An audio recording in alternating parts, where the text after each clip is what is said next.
4 ലോകകപ്പ് കിരീടങ്ങൾ, 3 champions league ട്രോഫികൾ, super താരനിര, ലോകത്തെ ഏറ്റവും വലിയ ആഭ്യന്തര ക്രിക്കറ്റ് ലീഗ്, ലോകത്തെ ഏറ്റവും സമ്പന്നമായ ക്രിക്കറ്റ് ബോർഡ്. ഇന്ത്യയില്ലാത്ത ക്രിക്കറ്റ് ലോകം സ്വപ്നം പോലും കാണാൻ പറ്റാത്ത കാലം. എങ്ങനെയാണ് ഇന്ത്യയിൽ ക്രിക്കറ്റ് വളർന്നു പന്തലിച്ചത്? മറ്റൊരു കായികത്തിനും ലഭിക്കാത്ത പരിഗണന എന്തുകൊണ്ട് ക്രിക്കറ്റിന് ലഭിക്കുന്നു? 1700-കളിൽ ബ്രിട്ടീഷുകാരാണ് ആദ്യമായി ഇന്ത്യയിലേക്ക് ക്രിക്കറ്റ് കൊണ്ടുവരുന്നത്. ആദ്യകാലത്ത് സമ്പന്നരുടെ മാത്രം കളിയായിരുന്ന ക്രിക്കറ്റ് കാണാനോ കളിക്കാനോ ഉള്ള സ്വാതന്ത്ര്യം സാധാരണക്കാരനുണ്ടായിരുന്നില്ല. ബ്രിട്ടീഷുകാരും സമ്പന്നരായ ഇന്ത്യക്കാരും മാത്രം കളിച്ചിരുന്ന കളി കാലക്രമേണ പൊതുജനങ്ങളിലേക്ക് ഇറങ്ങി. പലരും ക്രിക്കറ്റ് കളിക്കാൻ തുടങ്ങി. അപ്പോഴും അതൊരു ജനകീയമായ കളിയായിരുന്നില്ല. ഹോക്കിയായിരുന്നു ഇന്ത്യയുടെ ഏറ്റവും പ്രധാനപ്പെട്ട കായിക വിനോദം. 1928 ഒളിമ്പിക്സ് മുതൽ ദശകങ്ങളോളം ലോകത്തെ ഹോക്കിയിൽ ഇന്ത്യയായിരുന്നു അധികായന്മാർ. 1950-കളിലോ 60-കളിലോ ഏറ്റവും പ്രിയപ്പെട്ട കായിക വിനോദം ഏതെന്ന ചോദ്യത്തിന് ഹോക്കിയല്ലാതെ മറ്റൊരു ഉത്തരമുണ്ടാവില്ല ഒരു ഇന്ത്യക്കാരനും. 1983 എല്ലാം മാറ്റിമറിച്ച വർഷം. 1983 ക്രിക്കറ്റ് ലോകകപ്പ്. അധികായന്മാരായ വെസ്റ്റ് ഇൻഡീസും കരുത്തരായ ഇംഗ്ലണ്ടും പാകിസ്ഥാനും ഒക്കെ കളിക്കുന്നിടത്ത് ഇന്ത്യക്ക് ഒരു സാധ്യതയും കൽപ്പിക്കപ്പെട്ടിരുന്നില്ല. കപിൽ ദേവ് നയിക്കുന്ന ടീമിൽ ലോകോത്തര ശ്രദ്ധയാകർഷിച്ച ഒരു സൂപ്പർ താരം പോലും ഉണ്ടായിരുന്നില്ല. പക്ഷേ അപ്രതീക്ഷിതമായിരുന്നു ആ വിജയം. ഗ്രൂപ്പ് ഘട്ടവും സെമി ഫൈനലും കടന്ന് ഇന്ത്യ ഫൈനലിൽ. പക്ഷേ അവിടെയായിരുന്നു ഏറ്റവും വലിയ കടമ്പ. നേരിടാനുള്ളത് വിവിയൻ റിച്ചാർഡ്സ് ഉൾപ്പെടുന്ന ലോകോത്തര താരങ്ങൾ അണിനിരക്കുന്ന വെസ്റ്റ് ഇൻഡീസിനെ, the mighty West Indies.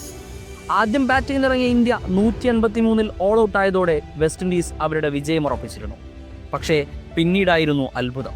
Vivian Richards ഉൾപ്പെടുന്ന ബാറ്റിംഗ് നിരയെ 140-ൽ പുറത്താക്കി ഇന്ത്യ ലോകകപ്പിൽ മുത്തമിട്ടു. അവിശ്വസനീയമായ വിജയം. റേഡിയോകളിലൂടെ വാർത്ത കാട്ടുതീ പോലെ പടർന്നു. ആളുകൾ വിജയാരവം മുഴക്കി തെരുവിലേക്കിറങ്ങി, മധുരം വിതരണം ചെയ്തു. ആദ്യമായി ക്രിക്കറ്റ് നമുക്ക് ലോകം കീഴടക്കാം എന്ന തോന്നൽ ഇന്ത്യക്കാരനുണ്ടാക്കി. ഓരോ ഇന്ത്യക്കാരൻ്റെയും അഭിമാനമായി ക്രിക്കറ്റ് മാറി. അതൊരു തുടക്കം മാത്രമായിരുന്നു. 1980-കളിലും 90-കളിലുമായിരുന്നു യഥാർത്ഥ ക്രിക്കറ്റ് വിപ്ലവം ആരംഭിക്കുന്നത്. ഓരോ വീടുകളിലേക്കും ടെലിവിഷനുകൾ കടന്നു വന്നു. ദൂരദർശൻ ക്രിക്കറ്റ് മത്സരങ്ങൾ തത്സമയം സംപ്രേഷണം ചെയ്തു. ഓരോ മൂലകളും ക്രിക്കറ്റ് വാച്ചിങ് ഹബ്ബുകളായി മാറി. ആദ്യകാലത്ത് റേഡിയോയിലൂടെയും ദൂരദർശനിലൂടെയും സംപ്രേഷണം ചെയ്തിരുന്ന ക്രിക്കറ്റ് മത്സരങ്ങൾ ഉദാരവൽക്കരണത്തോടെ സ്വകാര്യ ചാനലുകൾ ഏറ്റെടുത്തു. ESPN, സ്റ്റാർ സ്പോർട്സ്, 10 സ്പോർട്സ് തുടങ്ങിയ ചാനലുകൾ ബ്രോഡ്കാസ്റ്റിംഗ് ആരംഭിച്ചു. ഡിസ്നി ഹോട്ട്സ്റ്റാർ, ജിയോ സിനിമ തുടങ്ങിയ ആപ്ലിക്കേഷനിലൂടെ പിന്നീടത് മൊബൈൽ സ്ട്രീമിംഗിലേക്ക് മാറി. ക്രിക്കറ്റ് ഒരു കായിക ഇനം മാത്രമല്ലാതായി, ഒരു ജനതയുടെ വികാരമായി അത് മാറി. എളുപ്പത്തിൽ മില്യൺ കണക്കിന് ആളുകളിലേക്ക് എത്താൻ കഴിയും എന്ന് മനസ്സിലാക്കിയ ബ്രാൻഡുകളും പരസ്യ കമ്പനികളും ക്രിക്കറ്റിൽ ശ്രദ്ധ കേന്ദ്രീകരിക്കാൻ തുടങ്ങി. അതോടെ ഇന്ത്യയിൽ ഏറ്റവും വലിയ സാമ്പത്തിക ഇടപാടുകൾ നടക്കുന്ന ഒരിടം കൂടിയായി ക്രിക്കറ്റ് മാറി. 1991-ലെ സാമ്പത്തിക പരിഷ്കാരങ്ങളിലൂടെ ആഗോളവൽക്കരണവും സ്വകാര്യവൽക്കരണവും സാധ്യമായത് ഇത് കൂടുതൽ എളുപ്പമാക്കി. ടീമിൻ്റെയും ടൂർണമെൻറ്റിൻ്റെയും ഒക്കെ സ്പോൺസർമാരായി കുത്തക കമ്പനികൾ രംഗത്ത് വന്നു. വിൽസ് എന്ന സിഗരറ്റ് കമ്പനിയായിരുന്നു ഇന്ത്യയുടെ ആദ്യ ഒഫീഷ്യൽ സ്പോൺസർമാർ. Sahara, Star India, Byju's, Dream eleven തുടങ്ങി നിരവധി ബ്രാൻഡുകൾ പിന്നീട് ഇന്ത്യയുടെ ഒഫീഷ്യൽ സ്പോൺസർമാരായി രംഗത്ത് വന്നു. ഇതിനു പുറമെ ടീം കിറ്റ് സ്പോൺസർമാരായി നൈക്കിയും അഡിഡാസും തുടങ്ങി നിരവധി ബ്രാൻഡുകളും രംഗത്ത് വന്നു. അതേസമയം ഹോക്കിയുടെ അവസ്ഥ അതിദയനീയമായിരുന്നു. ഇന്ത്യയുടെ ഒളിമ്പിക്സ് പ്രകടനങ്ങൾ പരിതാപകരമായി. നിലവാരമുള്ള ഒരു പ്രൊഫഷണൽ ലീഗ് പോലും ഇല്ലാതായ ഹോക്കിയെ മാധ്യമങ്ങൾ ശ്രദ്ധിക്കാതെയായി. കൂടുതൽ പരസ്യം, കൂടുതൽ പണം എന്നതായിരുന്നു അവരുടെ ലക്ഷ്യം. ക്രിക്കറ്റ് മാധ്യമങ്ങളെ വളർത്തി. ഹോക്കി ചില സമയങ്ങളിൽ നമ്മുടെയെല്ലാം അഭിമാനമുയർന്ന പ്രകടനങ്ങൾ നടത്തിയെങ്കിലും അവരുടെ നഷ്ടപ്പെട്ട പ്രതാപം തിരിച്ചു പിടിക്കാൻ അതിന് കഴിഞ്ഞില്ല. ഹോക്കിക്ക് പകരം ക്രിക്കറ്റിനെ മനസ്സിൽ കുടിയിരുത്തി ഓരോ ഇന്ത്യക്കാരനും. ക്രിക്കറ്റ് താരങ്ങൾ ആരാധനാപാത്രങ്ങളായി. സച്ചിൻ തെണ്ടുൽക്കർ ക്രിക്കറ്റ് ദൈവമായി വാഴ്ത്തപ്പെട്ടു.